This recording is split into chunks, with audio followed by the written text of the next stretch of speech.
So I'll just introduce myself real quick. I am the CFO and COO at Consero. My CFO hat is probably more pertinent for this conversation.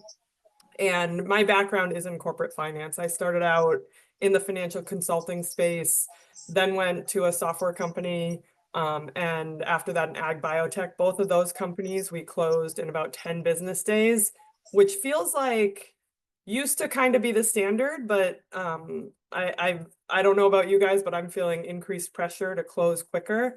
And I think a lot of it is market noise. You know, you hear a lot about these new ERPs and how you can close faster with these new ERPs. Then I went on to Rafter One, where which is what this conversation is largely about. We started at 10 business days. And then when we went to get acquired, we had to accelerate to 3 business days because we were being acquired by a public company and we needed to close faster. After that, I went to a marketing company that closed in the standard 10 business days. We actually probably usually did more like 8. And now I'm at Consero, where we close in 3 business days. Hello, everyone. My name is Hisham. I'm a CPA based out of Toronto, Canada. I started my career in audit and tax before moving into a variety of industries. I joined Consero about 3 years ago, starting out on the delivery side as a VP of finance and working closely with clients and day-to-day, before shifting focus to the onboarding side about a year ago. Now with a focus on helping new clients get set up, implemented, and established in our ecosystem.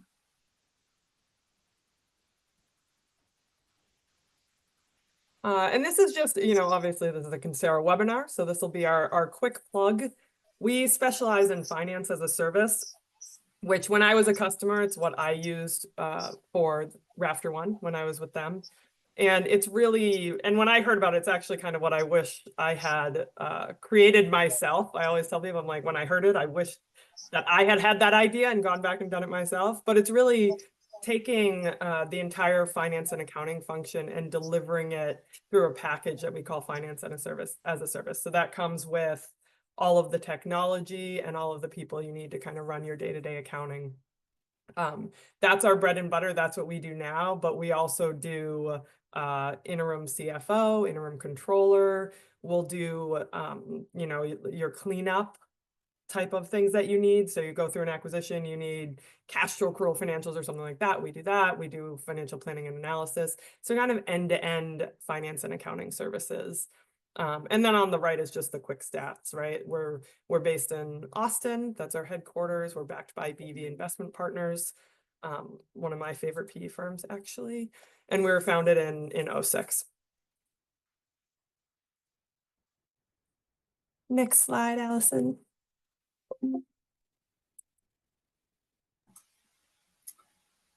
All right, so I'll take you through our agenda for today. We're going to start out by talking about why faster closes have become a priority. We're going to look at the case study with Rafter One, so drawing on Ashley's experience from there, and then talking about the shift to a 3-day close, the results and lessons we learned, and the playbook on how we got there. And then in the end, we'll leave you some time for some Q&A.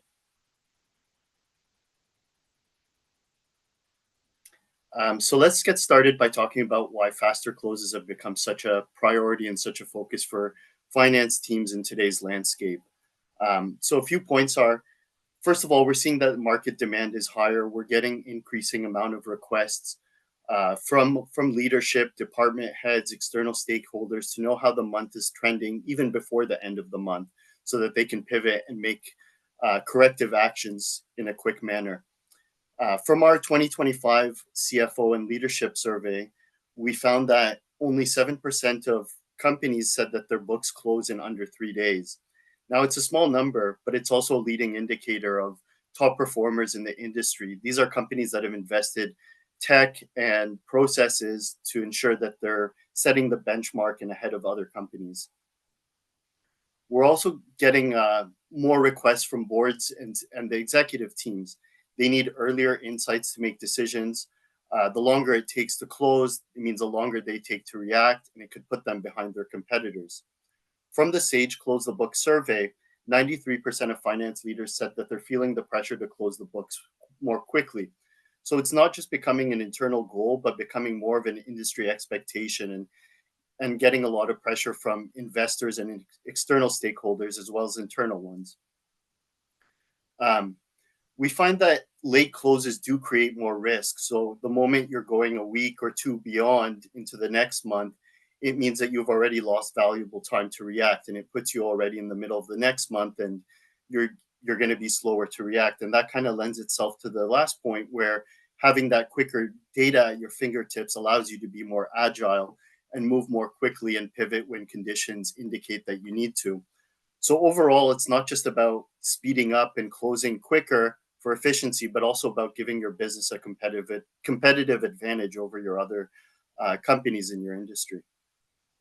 Yeah, absolutely. I agree with all of these. I feel like this really hits home. I know my CEO will ask me on the first day of the month, how was last month? And I always tell him, you can't ask me yet, we don't close till BD3. But I think it is important to be able to get that information earlier to react. If there is a surprise or something comes up, you want to be able to look at that and make changes and adjustments that you need. And I also think when you are able to close quickly with high quality, you can't close quickly and forget the quality, but when you're able to do that, it gives people a feeling of confidence in their finance function. If you can't get people financials until the third or fourth week of a month, people are really wondering what's happening in finance and accounting.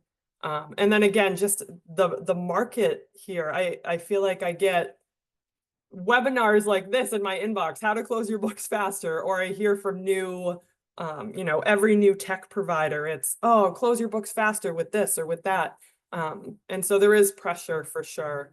And I do think some of the best companies are doing it faster than others. Next slide, Allison. Okay, so I'm for the purpose of this, I'm going back to when I was at Rafter One, and I just want to set the stage there a little bit about what we were trying to do at Rafter One and why all of a sudden the 3-day close became very important. So when I joined Rafter One, it was actually PixelMEDIA, very typical PE-backed company, right? PE bought Pixel as their platform company. They were going to make additional acquisitions, and Pixel, and then the subsequent acquisitions of Docmation and Gear CRM were all founder-led businesses, and founders are very cost conscientious, and they don't necessarily see the value in true GAAP accounting. And so 2 of those companies were on a cash basis accounting. And so when I came in, the business goal was really not around close your books faster. It was, how do I free up my founders so they can focus on strategic initiatives? How do I convert these financials to GAAP? How do I make sure we're on an updated tech stack? I mean, one company was on QuickBooks Enterprise, not even the cloud version, but the desktop version of QuickBooks. And so it was more about modernizing the finance function. And so we went with Consero FAS to do that. But the focus was not on a faster close. It was just on accurate financials so that the rest of the business could operate as they would. Hisham, do you want to talk a little bit about how FAS does that or did that for Rafter One?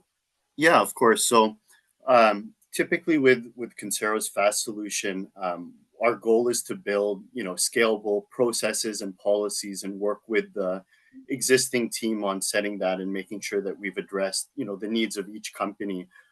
Part of it is, as Ashley mentioned, also having a scalable solution to complement acquisitions and make it easier rolling into your existing operations. So we do that by offering a tech stack that we have that we apply to all of our clients, all kind of integrated and working together in an ecosystem to make sure that everything is connected, you're getting information in the right ways and seeing the types of information that you want to.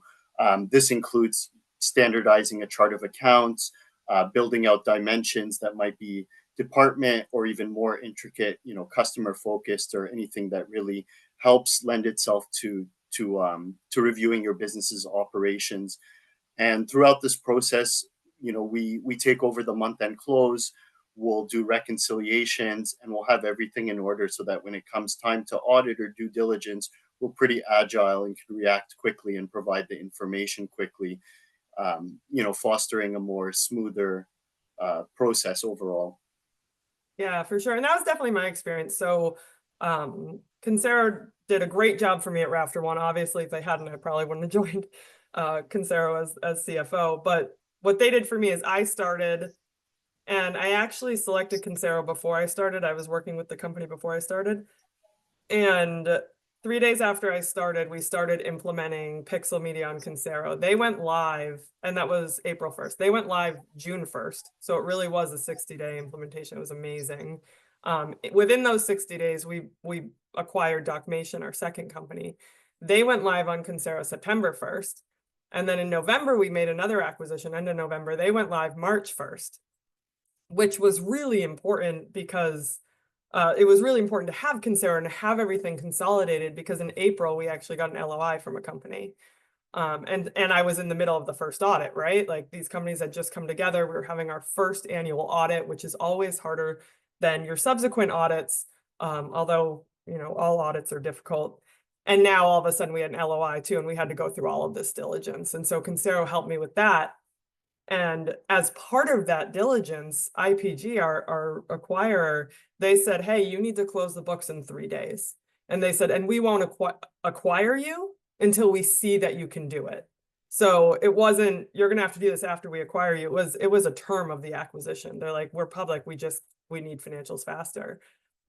And so that's all, when all of a sudden, the business goals weren't just to have accurate financials, gap ready financials in 10 days, which had been all of my prior experience. 10-day close had been kind of the standard for me. And now all of a sudden I had to do 3 days. And so switching to the next slide, what I did was I went to, Hisham was my VPF at Consero. And I went to Hisham and I said, hey, we have to close in 3 days now. So let me know what you want to do and with a plan. And so, Hisham, how did that go? Yeah, it went well. I mean, at first it was a challenge, but we were able to kind of rise to it and formulate a plan. And so I'll talk a little bit about the Consero side and some of the steps that we took to get the ball rolling and get this into action. The first thing was we already had a detailed daily close calendar, which was critical. Having a clear day-by-day plan was important to keeping everyone on track and making sure nothing falls through the cracks. But then the next step was really working it backwards, and we'll get into a little more detail about that a little later. But essentially, by working it backwards, it gave us the structure and it highlighted areas where there were potentially bottlenecks that we needed to resolve. So from there, what we did is we started looking at the allocation of activities and tasks around the month end and looking at those ones that were creating strain or bottleneck. And so by reassigning the days that certain tasks would be performed, we were able to kind of balance the workload and speed up the overall process rather than getting stuck in the mud, working on multiple things at the same time. And then overall, the last thing was really streamlining the process, including reconciliation, so that we had quick information based on the accruals and the historical information that we were using to build the numbers, in absence of waiting till the month end or waiting 2 weeks after the month. And then also with approvals, we had some areas where we identified bottlenecks in approvals. And so by simplifying and reducing these steps, we were able to conduct the close more efficiently, but at the same time without compromising the accuracy. And overall, these actions, allowed us to move to a faster close while maintaining that quality and control along the way. Yeah, absolutely. And from my perspective, I really did go to Hisham and I said, hey, we need to close in 3 days. Tell me how to do that. And he came back 2 days later and said, if you want to close in 3 business days instead of 10 business days, here's what your close calendar looks like. And the biggest change for me on the customer side is previously I had to have revenue done, I think it was around BD5 or something like that. And they said, hey, if you want to close in 10 business or in 3 business days, that needs to be business day -2, right? And that was really hard for me to wrap my head around, because Rafter One is a professional services company. You know, if you're a software company, you pretty much know what your revenue is going to be at the beginning of the month, because normally, you know, in SaaS companies, it's a recurring subscription. So unless there's new deals closed, that subscription revenue is pretty easy to predict. Maybe you have some implementation fees that aren't as easy, but this was professional services. I had a ton of T&M contracts. So we're billing based on time and materials. And if you've been in professional services, you don't have all the hours on the last day of the month, right? You have to give people like 3 days to enter their hours. And then you need a day for managers to approve those hours. And then you need a day to actually do the revenue. So for us, getting to BD5 on revenue was really hard. We had T&M, we had percentage completion, which was also based on hours. We had some recurring revenue, you know, it was like a monthly fee for ongoing services. But for the most part, our revenue was not, you know, 95% predictable like a subscription revenue stream or something like that. And so this was really hard for me to get my head around, going from get revenue done in 5 days to BD -2. And what that means, I mean, if you're going to go to a business day 3 close, you have to get comfortable with some level of accruals. And truth be told, it's probably not that far off as you would be. So what we did is we took the first 3 weeks of the month and had a hard day. Like, people, you have to get your hours in. Managers, you have to review it, make sure that the hours are in. You don't have to review every single hour like you will at month end for billing, but you have to get in and make sure the hours are entered. And we would take those hours, and then we would kind of project the last week based on those first 3 weeks. And, you know, if there were any major, like really big customers, we might ask the project manager if they expected any changes, you know, on that last week. Like, maybe you just finished the project, you know, or if we saw the first 2 weeks were really heavy and the third week was light, maybe we'd reach out and ask. But really what we did was took first 3 weeks, 75% of the month, and then made it a month, right? And did an accrual for the hours, which we would then reverse the next month and do the actual billing. So this for me was the hardest to get my head around, because, you know, it's close, it's month-end close. These should be actual results, and I'm putting in accruals. Is it really month-end? You know, like, I just closed August, right? But it's based on an estimate of revenue. But what I found is it's actually not that different. You know, you have 75% of the data. You're kind of making a guess on that last week. Really, it's not a guess. It's an educated estimate. And then you're truing it up the next month. And the true up was never that big. We were never that far off.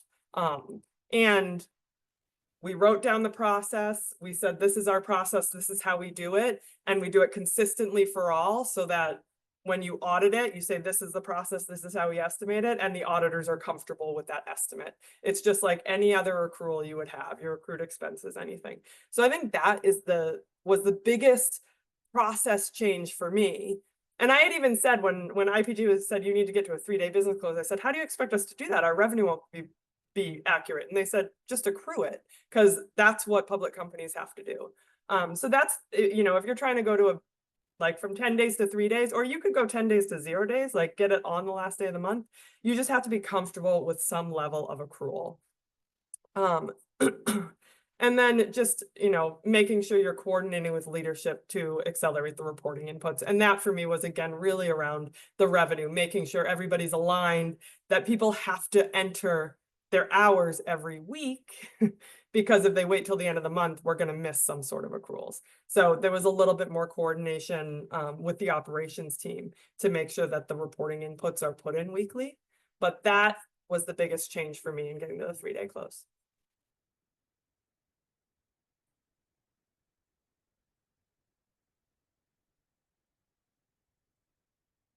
So when we talk about the 3-day close, like what lessons did I learn, and what were the results there for Rafter One specifically? So for Rafter One, we were told we needed to get from 10 days to 3 days. And I think the first month we tried, we went to 5 days, and that was more on my side, the operational side, making sure everybody was entering their inputs, our revenue was a little delayed. And then the second month, it was 3 days. And we were able to complete that acquisition. IPG bought Rafter One. Rafter One's part of Axiom now. Great company. But the other things that I think are really interesting, kind of, we had to close from 10 days to 3 days because it was mandated. But what came out of that was there was actually a lot of time freed up. So on our side, the revenue team, we were doing revenue and invoicing at exactly the same time. So the people were who were doing that work were the same people, and it was like the first week or two of a month was crazy. And by pushing revenue recognition up, it was kind of like the last week of a month was revenue recognition, and the first week, second week was invoicing. So it actually allowed our team more time to do the revenue and do the invoice review. And same on the Consero side, which was kind of an unintended benefit. But that was fantastic for our team, that there wasn't that, BD 3, 4, 5 insanity because we were doing invoicing and rev-rec at the same time.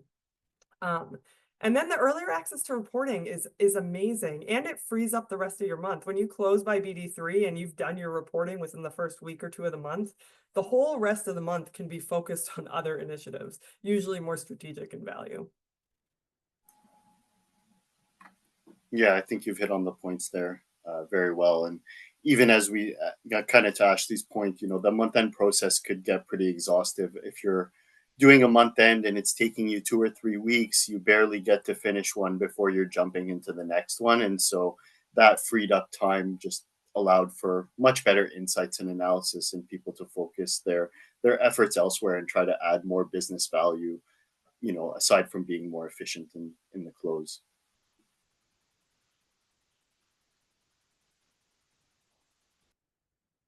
And then for me, I think I already, said this quite a few times, but I think the biggest step in accelerating your close is gaining comfort with accruals and really thinking about how to build that accrual that's best for your business. We were professional services, so looking at 3 weeks and estimating that last week made a lot of sense and worked for us. But if you're thinking about your business, how do you get comfortable with more of an accrual based revenue or expense figure than 100% actual? And if you can do that, I think you'll even find that it's actually the true up isn't that big of an adjustment. Ours at Rafter One was never that big of an adjustment. Yeah, and especially when you have a good history of records, it's pretty easy to follow that and use that trend to really build out, your accruals and refine that process and make sure that there aren't any surprises.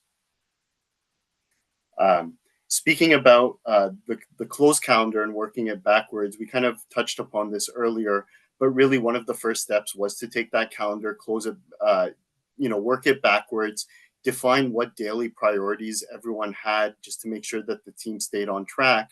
And by planning in reverse, it allowed us to anticipate which days were going to be busy days. We allocated our resources in a different way, as Ashley mentioned. So rather than being daunted with doing the invoicing and rev-rec at the same time, we were able to more effectively use the resources and allocate them to each task. And this prevented any kind of last minute surprises.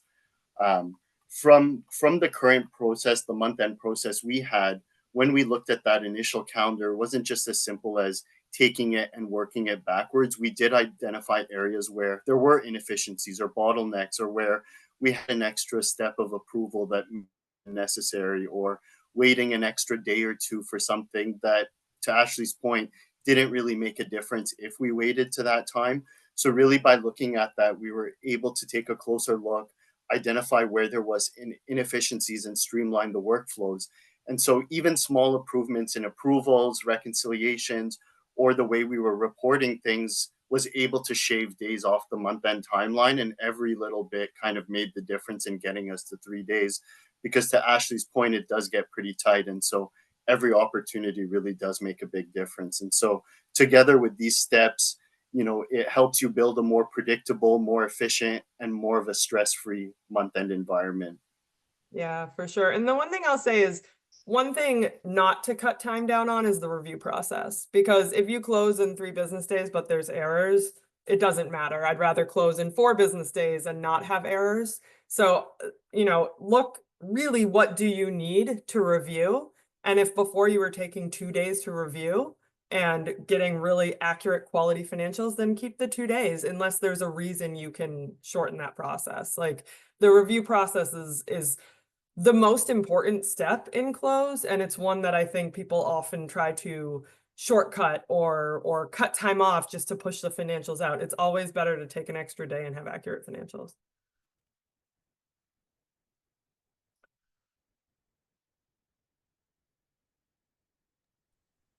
Thank you so much. This has been great. Now we have a couple of questions from our audience. So this first one, Ashley, I think would be good for you to answer.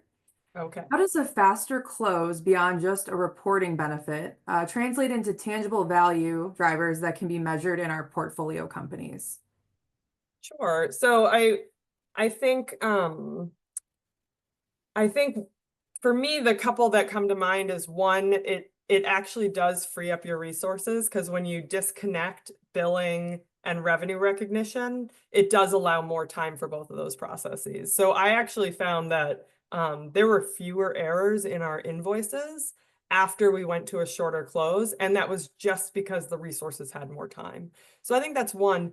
The second, I think, is just when you get your financials faster, you have a quicker time to respond to those financials. So if you see something that came up like, oh man, my sales costs were really high last month compared to the month prior, what happened? You can look into that, dig into that, see that there were certain marketing events, reach out to Allison and say, Allison, why was your marketing overspend last month? Are we expecting that to continue? Or maybe pull it back a little bit, like, hey, your Google ad spend was really high. It was above plan. Let's pull that back. And it gives her time to respond to that versus finding that out 2-3 weeks later. Maybe we were overspending on Google ads all of that 2-3 weeks because I didn't know, right? And so I think that's huge as well. And then the third piece is, if you can be done closed faster, you can be done closed faster and do other things with your time. Like, I don't want to spend my time reviewing financials, closing the books. I want to do that in a week and then spend the next 3 weeks working on budgeting, forecasting, strategic initiatives. How am I going to fund something that we think could drive revenue? That's what I want to spend my time on. I don't want to spend my time constantly closing books and reviewing financials. Yeah, and I think Rafter One also benefited from 2 other things with that, which was the reduced cost of audit and compliance. So just having quicker information just meant less rework, and so information was available quicker. That meant a smoother audit process, and then the other direct benefit was the M&A readiness. So whether it been acquiring or being acquired, it just made it that much easier. Great. And then another question, I think, Hisham, this would be a good one for you to answer. If we want to compress a 12-day business or 12-day close today to business day 5 or less, what are the processes you would fix, and what is a realistic timeline for achieving a consolidated and accelerated close? Yeah, that's a good question. So I think it's kind of a bit twofold. As Ashley mentioned, the first thing is being comfortable with that accrual, having the confidence to moving to that methodology. Also, having that historical information will really help in making that more accurate and easier to control. Another thing would be taking a look at your close calendar, as we said, and really evaluating the process, looking for inefficiencies, bottlenecks, taking advantage of tech where you can. So if you can automate some things like reconciliation for bank accounts, AR, things like that, that will just save the team time in being able to close quicker. And then we also talked about streamlining approvals. So tightening who's approving things, how fast they're doing it, and kind of to Ashley's point, also making sure that you have that due time to review it properly and make sure that you are confident with it. I'd say in terms of a timeline, it's going to depend on the change management abilities and how quick you can get your operations team to change, the process if needed, as well as your finance team. I'd say realistically, it could be like a 30 to 90-day window, depending on size and complexity. I think in Ashley's case, we did it in about 60 days. So definitely within that window. Great. Anything else to add, Ashley, on that? Or No, I think you hit all the points. Thank you. And then another question from our audience. Do you have experience working with government contracting companies?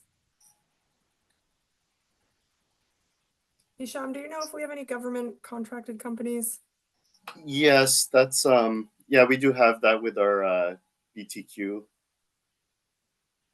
That's true. Sometimes Yeah. because a lot of our resources are in India, so sometimes we run into a little bit of issues working with government agencies. But it depends. I would reach out. Our sales team will look at the opportunity and tell you if it's within our guardrails or not. Yeah. And Hisham, another one for you. Which specific tools and automation move the needle most towards the 3-day close? And what integration stack would you recommend? For us, I mean, Intact is a critical system that we're using as our ERP. With the size of the system and its ability to kind of handle different situations, you could set it up very customized to your business and integrate a whole host of, big tech out there, whether it be Salesforce that you're using or HubSpot or other tools. There's a lot of great integration. So having a good cloud-based ERP does go a long way. As well as having other, we using like pay management tools like a bill.com. So the tech stack is quite important there. There's also close management tools that help you do your reconciliations in a faster manner and more automated. There's a couple that we're familiar with, such as Blackline, which we use for making sure that reconciliations are a smooth process and it does cut down time. So those were the two biggest things I would say, and just having those integrated systems speaking to each other went a long way, and not spending time transferring information from one to the next.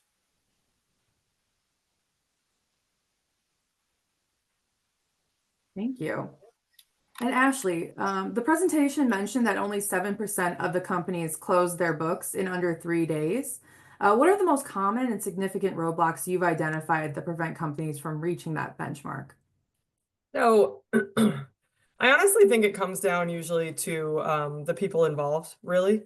Like any company can close quicker on really any tech stack.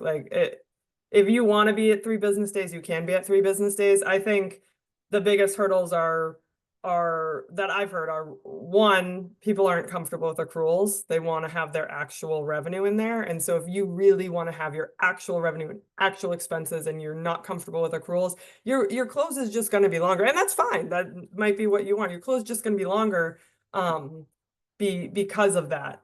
And the other reason I've heard is people say, well, my financials are pretty consistent, so I don't really need a faster business day close. So they just don't feel a need to do it. They feel like their financials are pretty consistent and a faster close won't necessarily help them.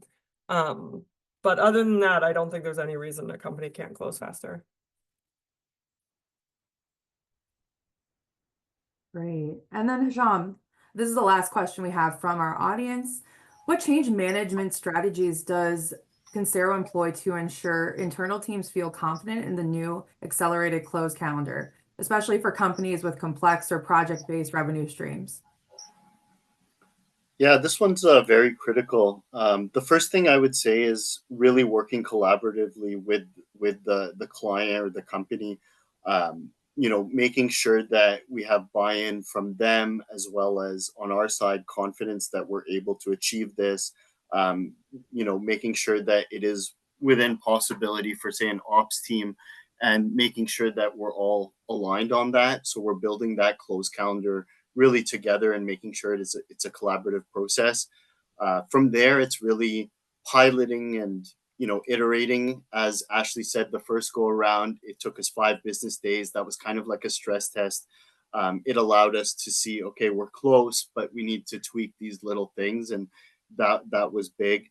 From there, once we kind of had refined the process, we made sure that we updated, we create process flows and standard procedures that our team follows so that it is very clear cut, and there isn't ambiguity into who's doing what and when, and it made sure that everyone stayed on track and was aware of what they needed to do. Communication is another big thing. So along with the collaborative, it's just having an open communication. There are times where something may need to be delayed a day or something, and there needs to be that open communication to make sure that it is digestible and still doesn't put things off track. So I would say that's the biggest thing, in getting that buy-in on both sides, and testing, trying, getting comfortable, and solidifying it in place. Great. Well, that's all the questions we have. Thank you so much, Ashley and Hisham. This has been a great presentation.